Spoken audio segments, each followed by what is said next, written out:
I don't remember the exact moment I stopped recognizing myself in the mirror. Maybe it was the morning I couldn't lift my arms to brush my hair. Or the afternoon I fell in the shower and had to wait 20 minutes for someone to hear me screaming. Or maybe it was the night my fiancé looked at me, really looked at me, and I saw something in his eyes I'd never seen before. Fear. Not for me. Me. Of what I'd become. They say illness changes you. They don't tell you it erases you first. I used to be Emily Hart, 34, third grade teacher, the woman who stayed after school to help kids who couldn't read yet, who laughed too loud at bad jokes, who ran 5Ks on Saturday mornings just because I could. I was ordinary in the best way, invisible, comfortable, content. Then my body declared war. It started small. Tired legs after a flight of stairs. Aching shoulders when I wrote on the whiteboard. I thought it was exhaustion. Thought I just needed rest, maybe vitamins, maybe a vacation I couldn't afford. But the exhaustion grew teeth. It dragged me down, turned my muscles into weights I couldn't lift, made standing feel like climbing mountains. The diagnosis came on a Tuesday. The doctor's voice was calm, clinical, like he was reading a grocery list. Polymyositis, autoimmune, chronic, manageable but not curable. He used words like inflammation and muscle deterioration and lifestyle adjustments. What he meant was, your body is eating itself, and there's no off switch. You'll have to prepare for a slower life, he said. I walked out of that office, limped out, and sat on a bench in the parking lot. I couldn't move. Not because my legs wouldn't work, though they barely did, but because I didn't know where to go. Who was I supposed to be now? The woman who needed help opening jars? The woman who couldn't stand long enough to teach? The woman people looked at with pity instead of respect? I thought the diagnosis was the worst thing that could happen to me. I was wrong. 2 weeks later, the man I was supposed to marry told me he couldn't do it. Couldn't watch me fall apart. Couldn't become what he called a caregiver instead of a partner. He said it gently, apologetically, like that made it hurt less. He left on the day I fell in the bathroom and couldn't get up. Left me there, on the cold tile, staring at the ceiling, wondering if this was rock bottom or if there were deeper places to fall. Turns out, there were. I lost my job, lost my apartment, lost the version of myself I'd spent 34 years building. I moved in with my sister, became the person people whispered about at family gatherings. Poor Emily, such a shame, so young. I stopped looking in mirrors because the woman staring back wasn't me. She was a ghost wearing my face. For months, I lived in that in-between place where you're not dying, but you're not really living either. I was a body that didn't work, a mind that screamed at walls it couldn't break through, a heart that forgot what hope felt like. This is a story about how I found my way back. Not to who I was. That woman is gone, and I've made peace with that. But to who I became. The version of me that learned to stand again, even when standing meant leaning on something. The version that chose herself when the world, and the people in it, chose to walk away. This is the story of how my body broke me, and how I learned to break back. The stairs to Dr. Morrison's office had never looked so steep.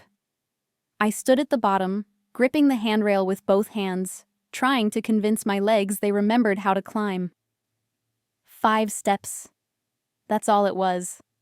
5 ordinary carpeted steps that shouldn't have felt like scaling Everest. But my thighs burned before I even started, and my knees. God, my knees felt like they were filled with sand. I took the first step. My right leg trembled under my weight. Second step. My left leg barely followed.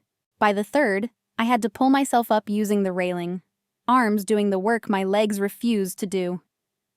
A woman passed me, gave me a sympathetic smile, the kind you give old people or injured children, and kept going. I was 34. I shouldn't need sympathy for climbing stairs. But I did. And that terrified me more than anything. Dr. Morrison was waiting in his office, hands folded on his desk, a manila folder open in front of him. He had that look doctors get when they're about to ruin your life. Calm, professional, like they're discussing the weather instead of telling you your body's turned traitor.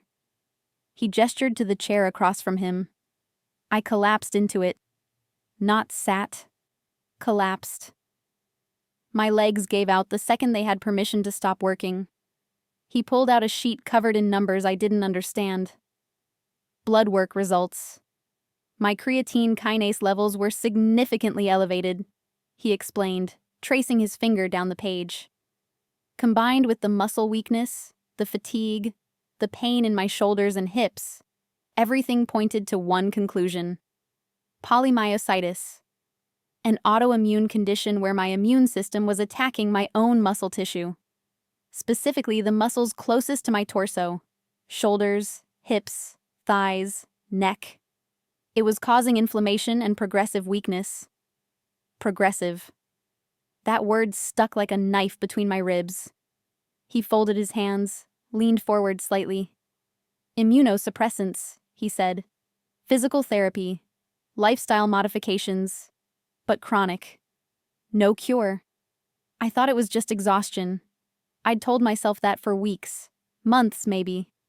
I was tired because I worked long hours. My legs hurt because I stood all day teaching. My shoulders ached because I carried too many books. I thought it was just exhaustion. Turns out my body declared war on itself. The word chronic hung in the air between us like smoke. Good days and bad days, he continued. Adjustments. No more pushing myself the way I used to. No more standing for hours at a time. But I was a teacher. Standing was what I did. I stood in front of kids and taught them how to read, how to think, how to be curious about the world. That was my entire identity. He nodded slowly, like he'd had this conversation before.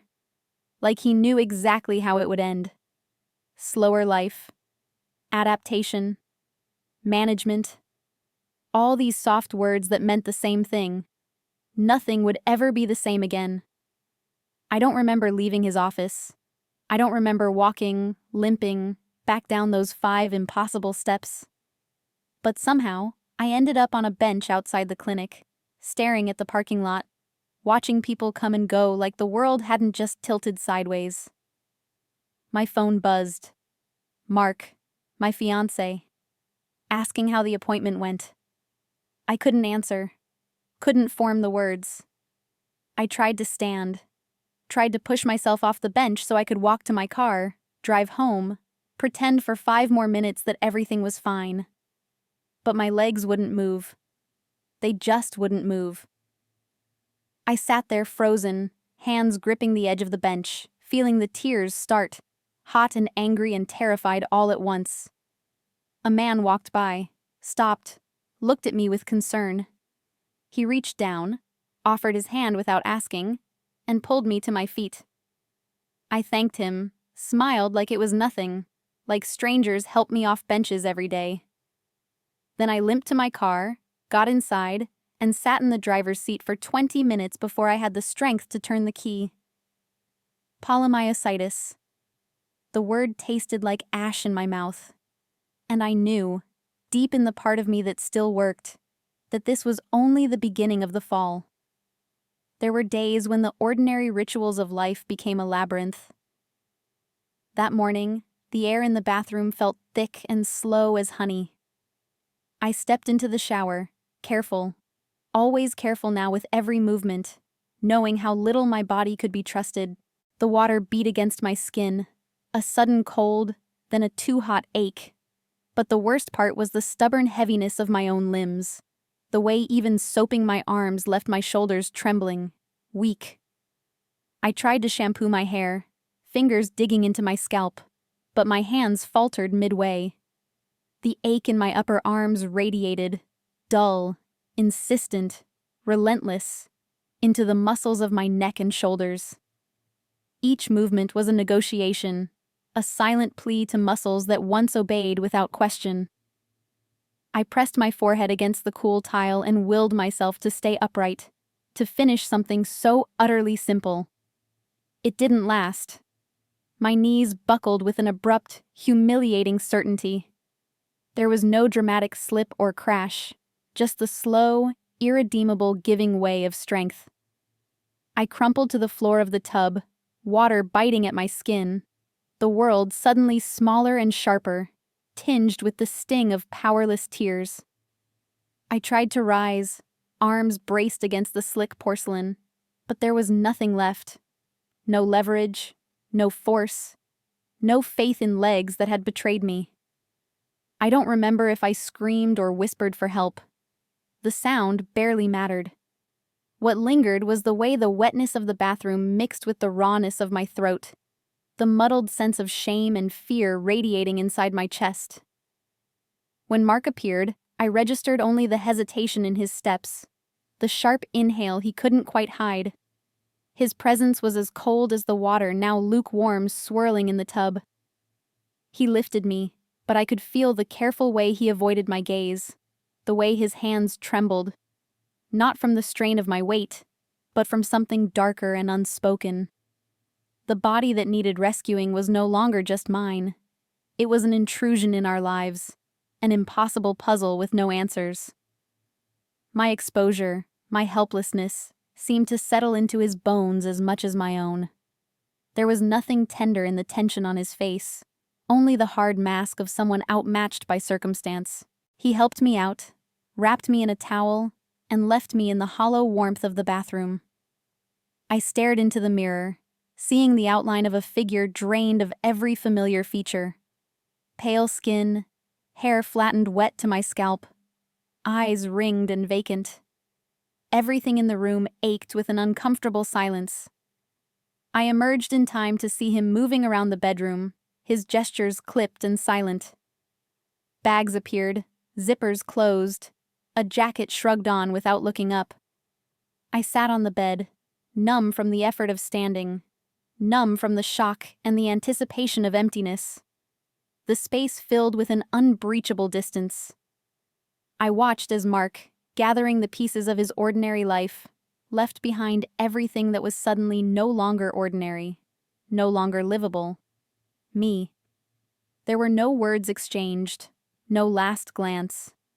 Only the memory of his footsteps, muffled and then gone, and the echo of a door closing not just on our apartment, but on what I'd once imagined as our shared story. I listened as the apartment settled into its new shape, as the weight of solitude pressed down. The sun slipped lower, streaking the walls with an indifferent gold. I lay back on the bathroom floor again, pressing against the cold tile because it was the only thing real, the only thing predictable. The silence in the apartment grew immense, swallowing even the small sounds of my labored breath. At some point, I realized that this utter stillness, was both punishment and permission, a moment of impossible weakness, and the raw beginning of something I could not yet name. With each passing minute, the echo of loss wove itself deeper into the fabric of my heart. There was no going back, no undoing what the disease and that day had unmade. The apartment, the bathroom, even my own body, all of it felt hollow, stripped down, empty. I lay there for a long time, letting the silence settle, letting grief do its quiet, private work, knowing that when I finally rose, it would be as someone newly, irreversibly alone. Kate arrived with boxes and a determination I didn't deserve. She moved through my apartment like a storm of efficiency, wrapping dishes in newspaper, folding clothes I could no longer lift, packing away a life I'd once inhabited with ease. I sat on the couch, couldn't stand for long anymore, and watched her work, feeling the weight of my own uselessness settle deeper into my bones with every passing minute. She kept glancing at me with that look, the one I'd learned to recognize in the 2 weeks since Mark left. Concern mixed with something softer, sadder. Pity. It radiated from her in waves, unspoken but impossible to miss. She told me not to worry, that family meant figuring things out together, that her guest room was mine for as long as I needed. Her words were kind, generous even. But kindness, I was learning, could feel like a knife when you were the one who needed it. The drive to her house was short. She helped me out of the car, her hand firm under my elbow, steadying me as my legs protested the simple act of standing. I hated how natural it felt for her to support me, how easily I'd become someone who needed supporting. Inside, she led me to the guest room. Pale blue walls, a neatly made bed, a small desk by the window. It looked like a sanctuary. It felt like a cage. The days blurred together after that. Morning routines that once took minutes now stretched into exhausting marathons. Kate would appear in my doorway with breakfast already prepared, help me navigate the buttons on my shirt when my fingers lacked the strength to grip them properly, hover nearby as I shuffled to the bathroom, ready to catch me if I fell. I'd become a child again, dependent and diminished, watching someone else manage the basic mechanics of my existence. I saw it in her eyes every time she looked at me. The pity. It was there when she cut my food into smaller pieces because my hands trembled too much to hold a knife steady. It was there when she offered her arm so I could walk from the bedroom to the living room without collapsing halfway. It was there in the careful, measured tone she used, as if I might shatter if she spoke too loudly or too honestly. And I hated it. Hated the way her eyes softened when she thought I wasn't looking. Hated the gentleness in her voice, the patience in her movements. But more than that, I hated myself. Hated the body that had betrayed me, the muscles that refused to obey, the exhaustion that clung to me like a second skin no matter how much I slept. I hated being the person who needed rescuing, the sister who'd become a burden instead of an equal. The mirror in the hallway became my enemy. I started avoiding it, turning my head when I passed, keeping my eyes trained on the floor, or the wall, or anything that wasn't my own reflection. But sometimes I'd catch a glimpse, a pale, hollow-eyed stranger with slumped shoulders and a defeated posture. She looked broken. She looked like someone I'd pity too, if I didn't know her. If I wasn't her. I stopped trying to see myself at all after that. Covered the mirror in my room with a towel, kept my gaze down in the bathroom, moved through Kate's house like a ghost haunting the edges of her life. It was easier that way. Easier to pretend I was still whole if I didn't have to confront the evidence of my unraveling. At night, alone in the guest room, I'd lie awake staring at the ceiling, feeling the ache in my muscles and the deeper, sharper ache in my chest. I'd become exactly what I'd feared most, someone defined entirely by weakness, by need, by the pity in other people's eyes. And no matter how hard I tried to imagine a way forward, all I could see was the endless, suffocating weight of depending on someone else to carry me through each day. The phone call came on a Thursday morning, when Kate had already left for work, and the house sat in that particular kind of silence that made every sound feel amplified. I saw the school's number on the screen and felt my stomach tighten before I even answered. Principal Davidson's voice was careful, measured, the tone people use when they're about to take something away from you and want you to understand it's not personal, just necessary. The district needed someone who could be physically present for the children, she explained. Someone who could stand for full class periods, supervise recess, handle emergencies. Someone whose body could be relied upon. The words were diplomatic, cushioned with apologies and assurances that this wasn't about my teaching ability, wasn't a reflection on my dedication. But beneath the careful phrasing, the message was clear. I was no longer capable of doing the job I loved. After she hung up, I sat on the couch holding the phone, staring at the blank screen as if it might somehow reverse what had just happened. My mind cycled through images I couldn't stop. The classroom with its alphabet border along the ceiling, the reading corner with its worn cushions and towers of picture books, the whiteboard where I'd written the day's schedule every morning in blue marker. I could see the faces of my third graders, Mia with her gap-toothed smile. Marcus, who struggled with reading but loved science. Sophia, who brought me drawings of cats every Friday. The smell of chalk dust seemed to hang in the air around me, phantom and achingly real. I remembered the particular squeak of my classroom door, the way afternoon sunlight slanted through the windows and made dust motes dance, the sound of 20 small voices reading aloud in unison. That world, my world, had just closed its doors, and I hadn't even been there to say goodbye. The depression that had been circling me for weeks finally landed, heavy and suffocating. Days blurred into each other, indistinguishable and empty. I moved from the bed to the couch and back again, my phone perpetually in hand but serving no real purpose beyond mindless scrolling. Friends called. I let it ring. Text messages piled up, unread and unanswered. What could I possibly say? That I'd become someone unrecognizable, someone whose body had become an anchor dragging me under. Kate tried to coax me into routines, morning walks, afternoon tea, evening television. I went through the motions when she was watching, but the moment she left for work, I'd retreat back into the suffocating cocoon of the couch, wrapped in a blanket despite the warmth of the house, staring at nothing. One afternoon, when the light had that particular golden quality that meant evening was approaching, I opened my phone's photo gallery. I scrolled back through months of images, past recent pictures I'd forgotten taking, past the blurry evidence of my decline, until I found one from a year ago. A school field trip to the Science Museum. I was standing with my class in front of a dinosaur skeleton, grinning widely, arms spread as if presenting the fossil to the camera. My face was bright, energetic, alive. My body stood straight and strong, capable of chasing kids through museum halls and keeping 20 energetic 8-year-olds organized and safe. I stared at that woman, that version of Emily, and couldn't find a single thread connecting her to who I'd become. She looked like a stranger, someone I'd known once but could no longer reach.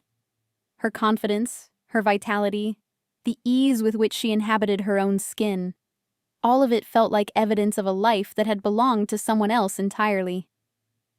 I closed the photo, but the image stayed burned behind my eyelids.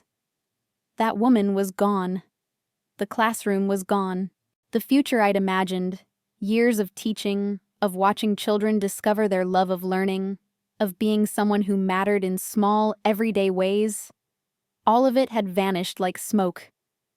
What was left was this: a body that didn't work, a sister's guest room, and the crushing weight of days that stretched ahead with no purpose, no destination, no reason to get up in the morning beyond the basic biological imperative to keep breathing. I set the phone down and closed my eyes, letting the darkness behind my lids feel like the truest thing in my world.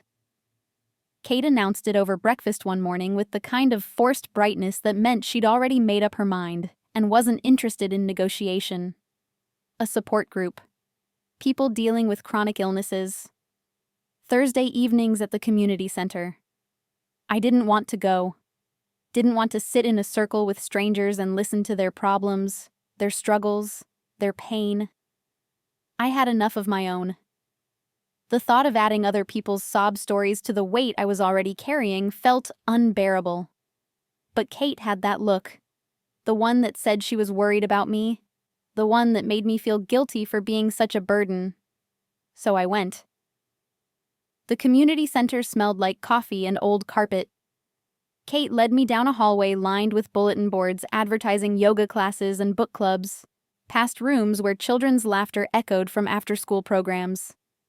We stopped at a door marked with a handwritten sign, Chronic Illness Support Group. Inside, a circle of mismatched chairs waited in a room painted institutional beige. People were already arriving, settling into seats with the careful movements of bodies that required conscious effort. A woman in her 60s navigated a wheelchair through the door with practiced ease. A man about my age leaned heavily on a cane, his gait uneven and deliberate. Another woman, younger, maybe early 20s, adjusted forearm crutches as she lowered herself into a chair, There were others, 10 people in total, each bearing the visible or invisible marks of bodies that had betrayed them. I wanted to leave. Wanted to turn around and walk back to Kate's car, back to the couch where I could hide from the world and from the mirror these strangers held up. But Kate was already guiding me to an empty chair, already smiling at the facilitator. A woman in her 40s with kind eyes and a posture that suggested she understood this world from the inside. The meeting started with introductions. People went around the circle, sharing names and diagnoses with a casualness that felt foreign to me. Multiple sclerosis, lupus, rheumatoid arthritis, fibromyalgia. Each person added their story, how long they'd been sick, what treatments they were trying, what challenges they faced that week. They spoke without drama, without self-pity, stating facts the way you might describe the weather. The woman in the wheelchair talked about losing her ability to work, about the frustration of depending on others for transportation. The man with the cane mentioned his struggle to accept medication side effects. The young woman on crutches shared how friends had stopped calling when she could no longer keep up with their social lives. I listened, trapped between recognition and resistance. Their stories echoed pieces of my own experience, but I didn't want that connection. Didn't want to belong to this club of broken bodies and derailed futures. When the circle reached me, the facilitator's gaze was gentle but expectant. Kate squeezed my hand encouragingly. The room fell into a patient silence, 10 pairs of eyes turning toward me without pressure, without judgment, simply waiting. The words came out before I could stop them, raw and honest in a way I hadn't been with anyone, not even Kate. My name was Emily. I was 34. I had polymyositis. And I didn't know who I was anymore. The truth of it hit me as I spoke, not just that my body had changed, but that the person I'd built myself to be, the teacher, the fiancée, the independent woman who ran 5Ks and stayed late to help struggling students, had disappeared. Without those roles, without that physical capability, I was adrift in unfamiliar territory with no map and no compass. I expected sympathy. Expected the same pitying looks I'd grown to hate from Kate, from the few friends who'd managed to reach me, from strangers who helped me off benches or held doors open when I moved too slowly. But the people in this room didn't look at me with pity. They nodded. Slow, knowing nods that said they understood, that they'd been exactly where I was, that the loss of self was as real and devastating as the loss of physical function. No one rushed to offer platitudes or false reassurance. No one told me it would get better, or that I just needed to stay positive. They simply acknowledged my truth and let it exist in the space between us. For the first time in months, I didn't feel like a tragedy. I felt like a person, diminished, struggling, lost, but still a person among other people who were navigating the same impossible terrain. The meeting continued. Others shared their weeks, their victories and setbacks measured in increments most healthy people would never notice or celebrate. The facilitator guided discussions about coping strategies, about finding meaning when old meanings had been stripped away, about the slow, unglamorous work of rebuilding a life from wreckage. I didn't speak again, didn't share anything beyond that initial confession. But I listened differently now, not with resistance, but with the tentative beginning of something that might, eventually, become hope. I stayed after the meeting ended, not because I wanted to talk to anyone, but because standing up required more energy than I'd spent sharing my name and broken truth. Kate had stepped out to take a phone call, leaving me alone in the community center's hallway, leaning against the wall like it was the only thing keeping me upright. The sound of wheels on linoleum approached before I saw him. The man from the meeting, maybe late 30s, dark hair, eyes that held both weariness and something sharper, more alert. His wheelchair moved with practiced ease, the kind of fluid motion that came from years of use rather than weeks or months. He stopped a few feet away, studying me with an expression I couldn't quite read, There was recognition in his gaze, not of me specifically, but of the state I was in. The way I stood pressed against the wall. The exhaustion written across my face. The particular quality of despair that came from fighting your own body and losing. His observation was direct, almost clinical. I'd looked like someone who wanted to run during the meeting, he said, but couldn't. The accuracy of it hit harder than any sympathetic platitude could have. He'd seen through every defense I'd tried to maintain in that circle of strangers. Something about his directness cracked open a door I'd been holding shut. The words came tumbling out, raw and bitter. I hated my body.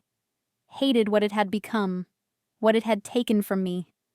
It felt like betrayal, the most intimate, unforgivable kind, when the thing you'd always trusted to carry you through life simply stopped working.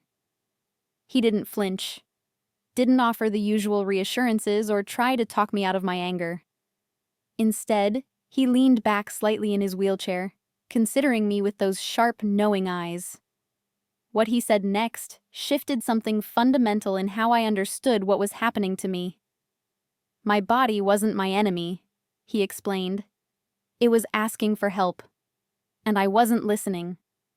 I was treating it like an opponent in a war I was determined to win, when what it needed was alliance, understanding, cooperation.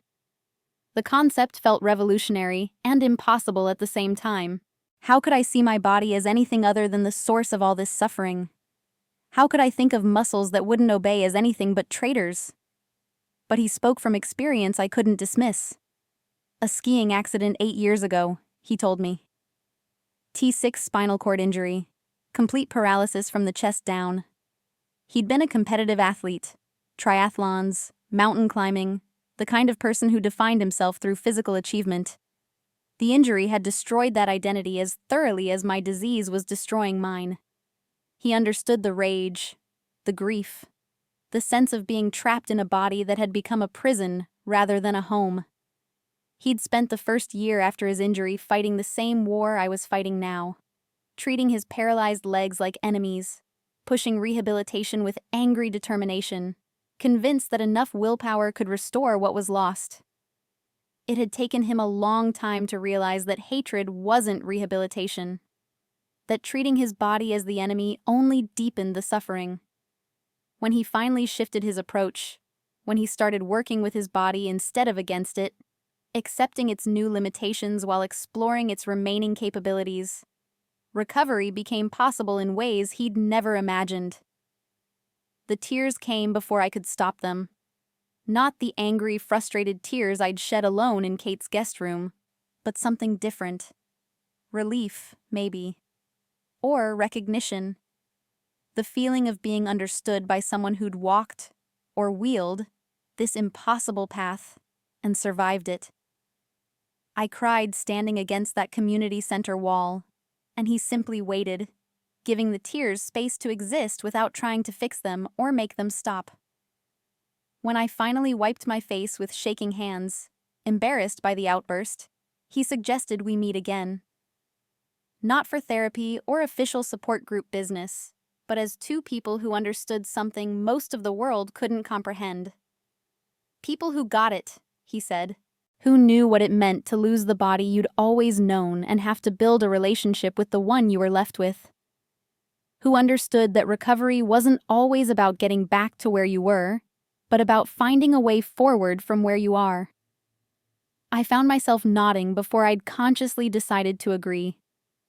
Something in his presence, the absence of pity, the directness, the lived proof that survival was possible, made me want to believe that maybe, just maybe, there was a way through this that didn't end in permanent despair. Kate appeared at the end of the hallway, and I straightened slightly, trying to compose myself. He noticed the shift, offered a slight smile that suggested he understood the need to maintain composure around people who loved you, but couldn't fully understand. We exchanged numbers, made tentative plans to meet for coffee later that week. As he wheeled away, I stood there feeling something I hadn't felt in months. Not hope exactly, but the faint possibility that hope might, eventually, become accessible again. The physical therapy clinic smelled like antiseptic and rubber mats. Fluorescent lights buzzed overhead, illuminating a space filled with equipment I'd never needed before. Parallel bars, resistance bands in rainbow colors, padded tables, foam rollers. My therapist, a woman named Sarah with efficient movements and kind eyes, led me to a corner where light weights sat arranged by size on a rack. She handed me a 2-pound dumbbell. 2 pounds.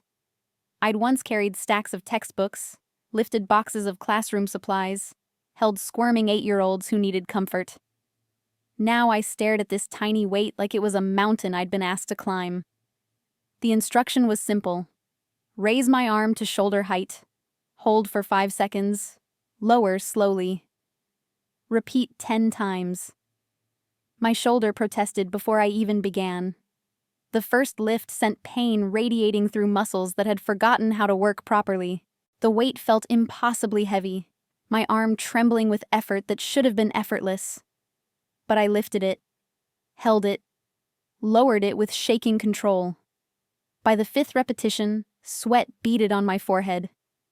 By the 8th, I wanted to quit. By the 10th, my arm felt like it might fall off entirely.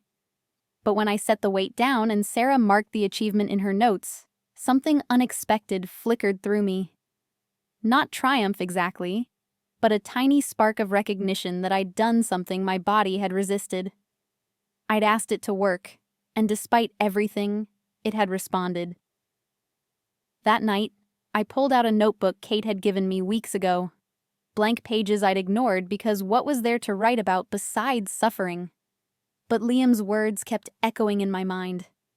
Working with my body instead of against it. Listening instead of fighting. I started writing. Not eloquent reflections or carefully crafted prose, but raw documentation of what I felt. The ache in my shoulders. The frustration of needing help to open a jar. The small victory of lifting 2 pounds 10 times. The fear that this was all I'd ever be now.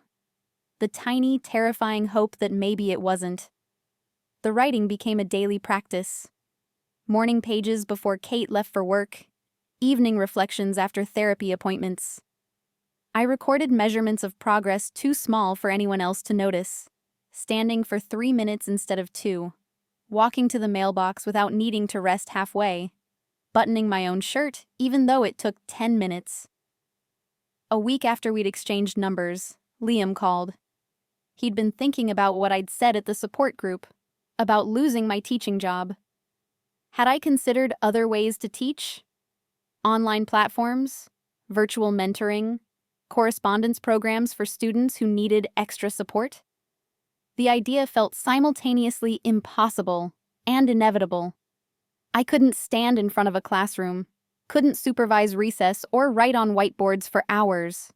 But I could type, could read, could think and communicate, and help someone understand concepts they struggled with.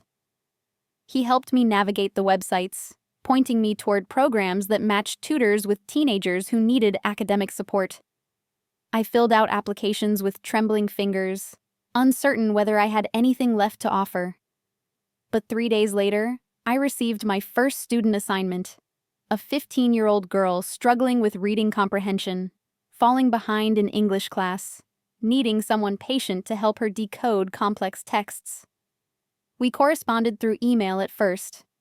I sent her questions about what she'd read, broke down difficult passages into manageable pieces, celebrated when she grasped concepts that had seemed impenetrable before.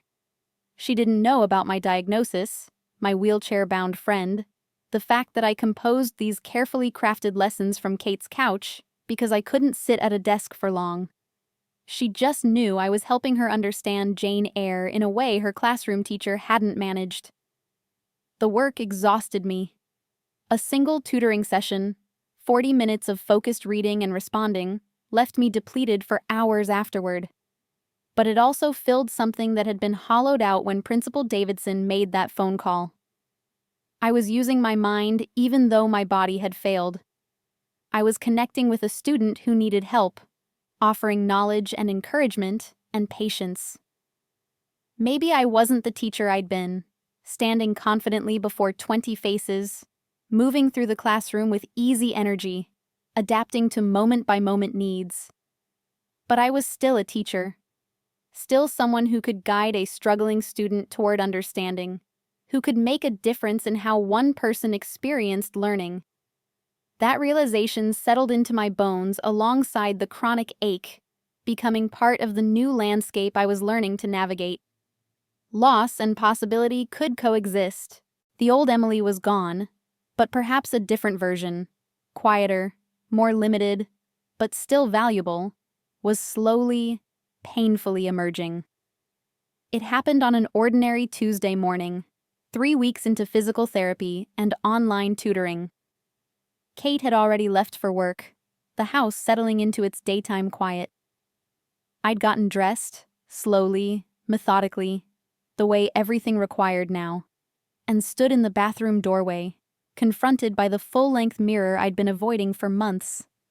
The towel I'd draped over it weeks ago had slipped during the night, leaving the glass exposed. I could have looked away, could have covered it again, maintained the careful fiction that if I didn't see myself, the changes weren't real. Instead, I stepped closer. The woman staring back looked unfamiliar in ways that went beyond simple physical change. My face had thinned, cheekbones more prominent than I remembered, skin holding a pallor that spoke of too many hours indoors, too many days when getting out of bed felt like an insurmountable achievement.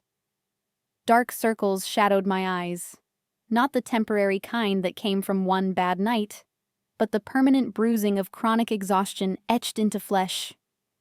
My gaze traveled lower. The long sleeves I wore even in warm weather couldn't quite hide the evidence of medical intervention. Small circular scars dotted the inside of my elbows, where IV lines had been placed during hospital stays. Faint bruises yellowed on my forearms from blood draws and injections, my skin too thin now, too easily marked. The medications that kept inflammation at bay left their own signatures. The slight puffiness in my face, the way my body seemed both thinner and swollen simultaneously. I looked sick. There was no gentler word for it. The healthy glow I'd once taken for granted had been replaced by this wan, diminished version. My posture had changed too, shoulders slightly hunched, as if my body was trying to protect itself from further assault, make itself smaller, less of a target for the immune system that had turned predator. For months, avoiding mirrors had been self-preservation. Looking meant confronting loss. Looking meant accepting that the body I'd inhabited for 34 years had been fundamentally altered in ways I couldn't reverse. But something had shifted in those 3 weeks. The physical therapy sessions, the tutoring exchanges, the conversations with Liam about working with your body instead of against it. Small changes accumulating like deposits in an account I'd thought was permanently bankrupt. I studied my reflection with new eyes. Yes, I looked different, looked damaged. The evidence of illness was written across my skin, carved into my posture, visible in the careful way I held myself. But I was still looking back. Still here. Still breathing, thinking, feeling, existing. The realization settled over me like something both heavy and liberating. This was me now. Not the energetic teacher who ran 5Ks and carried boxes and stood for hours without thinking. But this woman, scarred, exhausted, fundamentally changed, who was learning to lift 2-pound weights and help a struggling teenager understand literature and exist in a body that required constant negotiation. For the first time since the diagnosis, I didn't turn away from my reflection. Didn't cover the mirror or avert my eyes or let shame drive me from the room. I stood there, meeting my own gaze, acknowledging the stranger who'd become familiar through suffering. My lips curved slightly. Not a full smile. I wasn't there yet, might never be there again. But a small, genuine expression of something that felt almost like acceptance. Or maybe just recognition. The acknowledgement that hiding from what I'd become wouldn't make me whole again. but facing it might make me something else. Something different from who I'd been, but perhaps, eventually, someone I could live with. The reflections smiled back, wan and tired and real. And for the first time in months, I didn't hate what I saw. I woke to pain that felt like being torn apart from the inside. Not the familiar ache I'd learned to manage, the dull, persistent discomfort that had become my baseline. This was different, sharper, deeper. My muscles felt like they were being crushed in a vice, every fiber screaming in protest against movement I hadn't even attempted yet. I tried to sit up. My legs refused, completely, utterly refused. Not the weakness I'd grown accustomed to, the trembling effort that required assistance but was still possible. This was paralysis, cold and terrifying and absolute. Panic seized my chest before rational thought could intervene. I called for Kate, voice cracking with fear, and within minutes found myself in her car racing toward the emergency room while my body continued its rebellion. By the time we arrived, I could barely move my arms. The disease that had been slowly, grudgingly responding to treatment had suddenly decided to stop playing by the rules. The hospital became my world again. Sterile white walls, the steady beep of monitors, the chemical smell of disinfectant mixing with the metallic taste of fear in my mouth. They admitted me immediately, running tests I'd become grimly familiar with. Blood work showing inflammation markers that had spiked dangerously high. MRI scans revealing new damage to muscle tissue despite the immunosuppressants that were supposed to prevent exactly this. Severe flare, the neurologist explained. Sometimes the disease surged despite medication, despite physical therapy, despite every careful step taken to manage it. My body had decided to remind me who was really in control. They started IV steroids, high doses pumping through my veins, making my hands shake and my heart race and sleep impossible. The nurses moved efficiently through their routines, adjusting drip rates, checking vitals, speaking in calm tones about treatment protocols and expected response times. I lay there feeling every illusion of progress shatter around me. I'd thought I was winning. Thought the small victories, lifting weights, tutoring students, looking in mirrors without flinching, meant I was reclaiming territory from this disease. Thought that acceptance and effort would be enough to keep moving forward, however slowly. But the fight wasn't over. Might never be over. This wasn't a battle with a clear endpoint. A war you could win through determination and strategy. It was an ongoing negotiation with a body that could change the terms without warning, take back concessions, prove that control was always temporary and conditional. The despair that settled over me felt heavier than the first diagnosis. At least then, I'd had the naive hope that treatment would mean steady improvement. Now I understood the cruel truth. Chronic meant unpredictable. Meant you could do everything right and still wake up paralyzed. Meant building yourself back up only to be knocked down again by forces you couldn't anticipate or prevent. On the third day, when the steroids had begun reducing inflammation enough that I could move my fingers again, small, trembling movements that felt like learning to be human from scratch, Liam appeared in my doorway. His wheelchair navigated the hospital room with practiced ease, settling beside my bed where he could see my face. He didn't ask how I was feeling. Didn't offer empty reassurances that everything would be okay. Instead, he simply sat there, his presence solid and knowing, someone who understood that sometimes the worst part wasn't the physical suffering, but the psychological devastation of relapse after you'd started believing in recovery. His words, when they came, were matter of fact.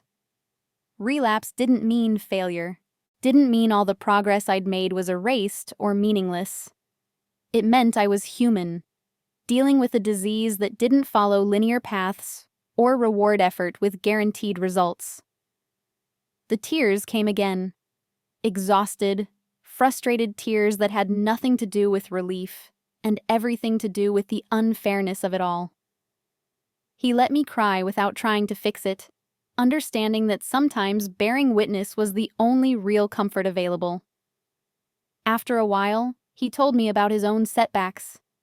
Infections that required hospitalization, pressure sores that undid months of careful management, days when his body simply refused to cooperate despite years of adaptation. The journey wasn't upward and onward.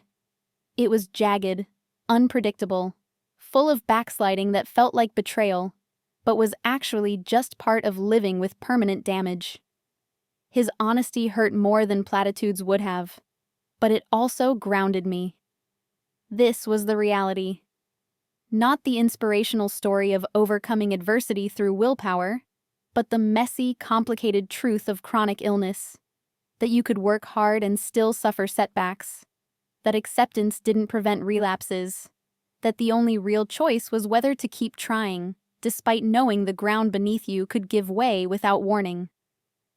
When he left, I lay in that hospital bed watching IV fluid drip steadily into my arm, feeling both broken and strangely resolved. The relapse had stolen my progress, but it hadn't stolen the knowledge I'd gained. I knew now that recovery wasn't about winning. It was about getting up again, and again, and again, for as long as I had the strength to try.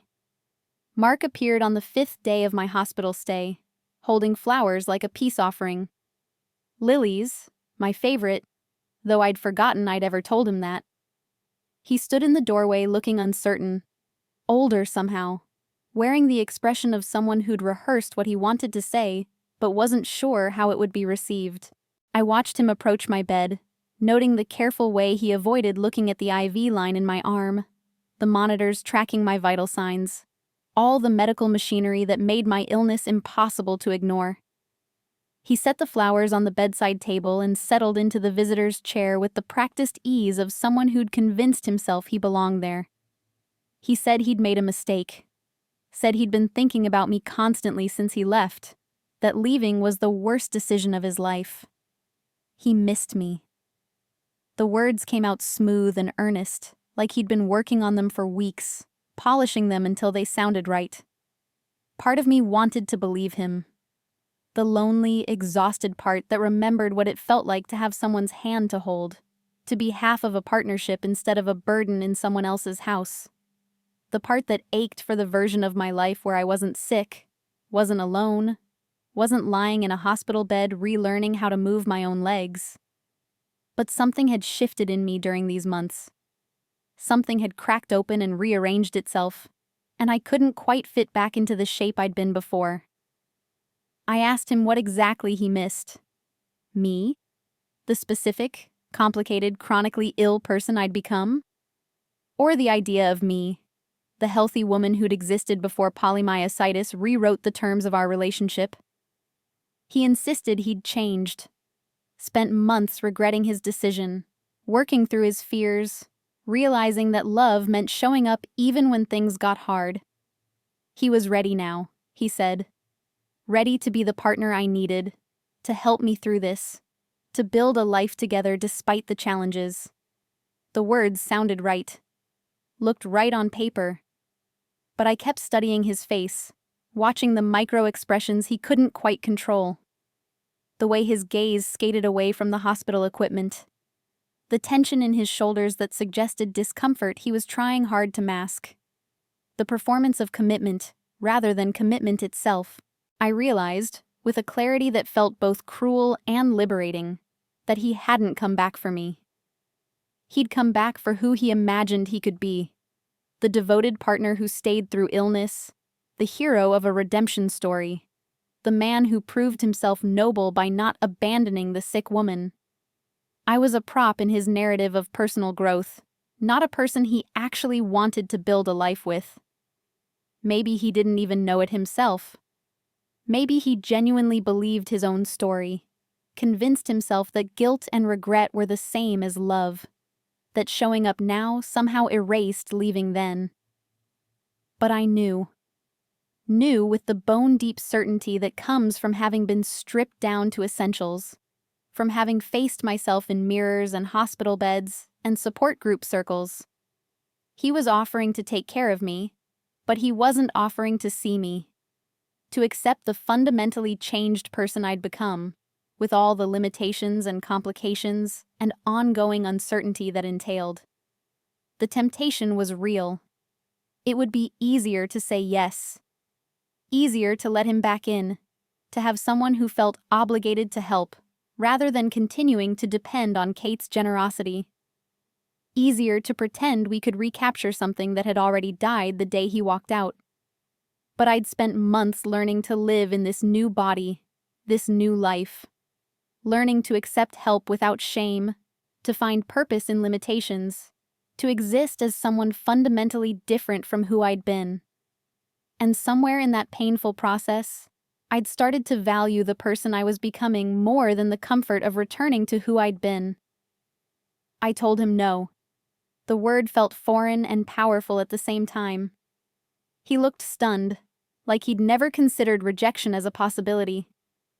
Started explaining again, trying different angles, more earnest declarations of how serious he was, how committed he'd become. But I'd already made my choice. For the first time in my life, maybe the first time ever, I was choosing myself, not the healthy version I'd lost, not the hypothetical future version I might become, but the actual, present-moment person lying in this hospital bed with weak muscles, an uncertain prognosis, and hard-won knowledge about what I needed and deserved. I needed someone who saw chronic illness as part of me rather than an obstacle to overcome. Someone who showed up not despite my limitations, but with full acceptance of them. Someone who wanted me, not the opportunity to prove themselves noble through association with my suffering. Mark wasn't that person. Maybe he could have been, once. But that possibility had died when he left me on the bathroom floor, and no amount of guilt or regret could resurrect it. He left without the flowers, and I lay there watching the IV drip, feeling simultaneously heartbroken and fiercely, unexpectedly proud. The idea came during my second week home from the hospital, when I was still relearning how to walk without assistance, and the relapse felt like a fresh wound that hadn't begun to heal. I was scrolling through social media, that particular kind of mindless activity that filled empty hours, when I came across a fitness influencer talking about her morning routine. 5-mile run, green smoothie, gratitude journal. The comments were full of people praising her discipline, her inspiration, her perfect life. I felt the familiar surge of anger and grief, but this time something else emerged alongside it. A question. Where were the stories like mine? Where were the people documenting the triumph of lifting 2-pound weights or getting through a shower without falling? Who was talking about the real work of survival when your body became the obstacle? I opened a blank document and started writing. Not the careful, measured entries in my private journal, but raw, unfiltered truth about what the past 6 months had been. The diagnosis that destroyed my identity. The fiancé who left. The slow, painful process of learning to exist in a body I didn't recognize. The relapse that proved progress was never guaranteed. The moment I chose myself over comfort. I called it Stronger Anyway, because that's what we were. Those of us fighting battles no one photographed for social media, winning victories no one celebrated, getting stronger in ways that had nothing to do with muscles or miles or conventional measures of achievement. I posted it on a simple blog platform, expecting maybe Kate or a few support group members to read it. Within 24 hours, it had 300 comments. Within a week, over 1,000 people had shared their own stories in response. They wrote about lupus and multiple sclerosis and rheumatoid arthritis and a dozen other conditions I'd never heard of. They wrote about losing jobs and relationships and identities, about the isolation of chronic pain, the exhaustion that no amount of sleep could cure, the way healthy people's advice felt like violence. They wrote about tiny victories, buttoning a shirt, walking to the mailbox, making it through a day without crying, and how those victories mattered even though the world dismissed them as insignificant. Reading their stories felt like coming home to a place I hadn't known existed. Each comment was a thread connecting me to someone else navigating impossible terrain, someone who understood without explanation, who saw my 2-pound weight triumph as exactly what it was: profound. I called Liam, excited and overwhelmed, unsure what to do with this sudden community that had materialized around my words. He listened to my rapid-fire description of the response, then offered to help. He had web design experience from his previous life as an athlete with sponsors and social media presence. We could build something better than a basic blog. A real platform where people could share stories, find resources, connect with others who understood. We met at a coffee shop, me with my cane, him in his wheelchair, two people the world saw as diminished working to build something that acknowledged our wholeness. He mapped out site architecture while I drafted content guidelines. We wanted a space that honored the full spectrum of chronic illness experience, the setbacks and victories, the grief and adaptation, the reality that recovery wasn't always possible, and survival counted as success. Stronger. Anyway, launched properly 3 months after my hospital discharge. We created categories for different types of stories: diagnosis, relationships, work and identity, mental health, small victories. We built forums where people could ask questions without judgment, find others with similar conditions, share practical tips for managing daily life. The platform grew organically, person by person, story by story. A woman with fibromyalgia wrote about learning to pace herself, to honor her body's limits instead of fighting them. A man with Parkinson's shared his journey from denial to acceptance. A teenager with juvenile arthritis talked about feeling isolated from peers who couldn't understand why she needed to rest. Liam and I became partners in the truest sense, equals collaborating towards something larger than either of us could have created alone. He handled technical issues and site maintenance. I curated content and responded to emails from people who needed someone to listen. We held virtual events where community members could gather, share, support each other through the particular loneliness of chronic illness. For the first time since my diagnosis, I felt purpose that had nothing to do with recovering what I'd lost. This wasn't about returning to teaching or reclaiming my old life. This was about building something new from the wreckage, using my experience to help others navigate their own impossible journeys. Every story shared on the platform was proof that we existed, that our struggles mattered, that getting through the day was sometimes heroic, even if it didn't look like traditional heroism, that we were stronger anyway, not despite our illnesses, but through the daily work of living with them. I wasn't the teacher I'd been, standing before a classroom guiding children toward knowledge. But I was teaching in a different way, creating space for people to learn from each other, to find strength in shared experience, to understand they weren't alone in their suffering or their survival. The backstage area of the TEDx venue smelled like fresh paint and nervous energy. I stood in the wings, one hand gripping my cane with white-knuckled intensity, the other pressed against the wall for additional support. Through the gap in the curtain, I could see the audience, hundreds of people filling the auditorium, their faces illuminated by the glow of the stage lights. My legs trembled, not entirely from nerves, though there was plenty of that. The muscles in my thighs were already fatigued from the walk across the parking lot, up the ramp, through the corridor to this spot. Standing for the duration of my talk, 12 minutes that felt simultaneously too long and not nearly enough, would push my body to its limits. A stage manager appeared at my elbow, headset crackling with communication from the tech booth, clipboard in hand. She gave me an encouraging smile and a thumbs up. 2 minutes. I had 2 minutes before I walked out there and told hundreds of strangers the story I'd been too ashamed to tell my own fiancé when it first began. I thought about the journey that had brought me here, the diagnosis that shattered my identity, the bathroom floor where Mark left me, the months at Kate's house feeling like a burden, The support group where I'd finally admitted I didn't know who I was anymore. Liam teaching me that my body wasn't the enemy. The relapse that proved progress was never guaranteed. Mark's return and my refusal. The Stronger Anyway platform growing into something larger than I'd imagined possible. All of it had led to this moment. Standing backstage with a cane, about to walk into bright lights and speak truth to an audience who might not understand, but needed to hear it anyway. The stage manager touched my shoulder gently. It was time. I walked out slowly, deliberately, each step measured and careful.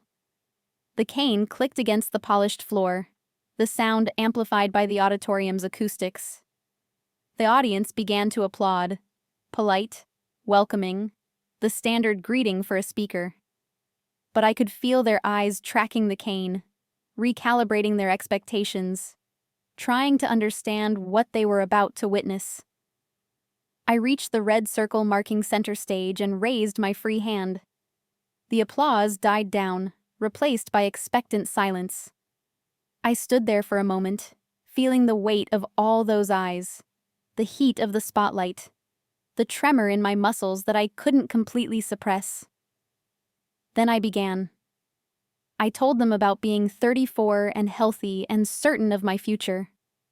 About the stairs that became insurmountable, the fatigue that felt like drowning, the doctor's office where I learned my immune system had declared war on my own muscles.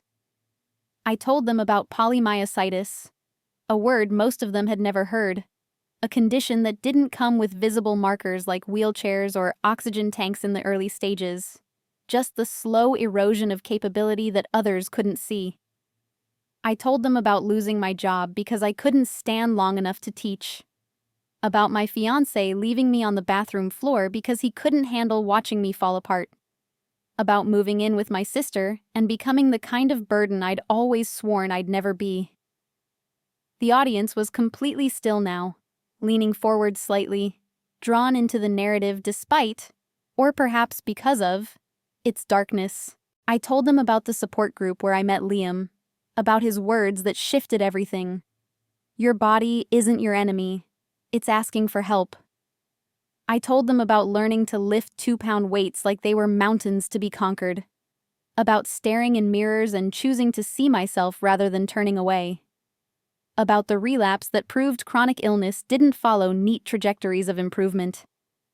I told them about Mark coming back, offering to be the hero of my story, and how I'd finally chosen myself instead.